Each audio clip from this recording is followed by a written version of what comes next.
এয়ারপোর্টে বুকিংয়ে ভাড়া 516 টাকা দেখিয়ে শেষে কেন 316 টাকা ভাড়া দেখাচ্ছে? র্যাপিডো কি ড্রাইভারদের সাথে স্ক্যাম করছে? স্ক্যাম আছে ঠিকই, কিন্তু আগে হিসাবটা একটু বুঝে নিন। এখনও পর্যন্ত অনেক ড্রাইভার বন্ধুরা কনফিউজ আছে।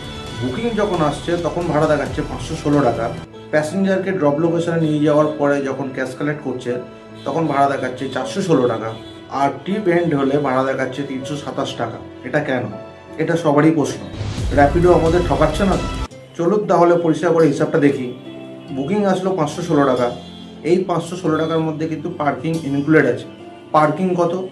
র্যাপিডো বুকিং আসার পরে দেখায় পার্কিং, ওপরে দেখে নেবেন পার্কিং 189 দেখিয়ে দেয়। এখন হিসাবটা দেখুন, 516 টাকা মাইনাস 189 টাকা, তাহলে আপনার কাছে পড়ে থাকলো 327 টাকা।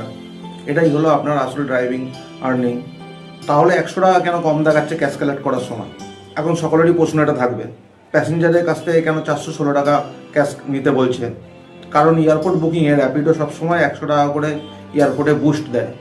এই 100 টাকাটা প্যাসেঞ্জারদেরও ডিসকাউন্ট দেয়, তাই ক্যাশ কালেক্ট করার সময় 516 টাকা মাইনাস 100 টাকা, 416 টাকা ক্যাশ কালেক্ট সবসময় দেখাবে। আসল স্ক্যামটা কোথায়?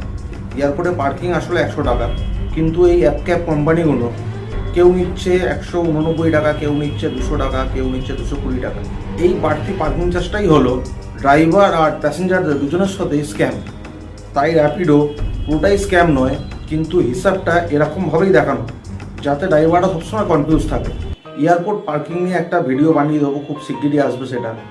এখনও যদি বুঝতে অসুবিধা হয় আপনাদের কাউর, কমেন্ট করে জানান, হিসাবে বুঝিয়ে দেবো। ধন্যবাদ।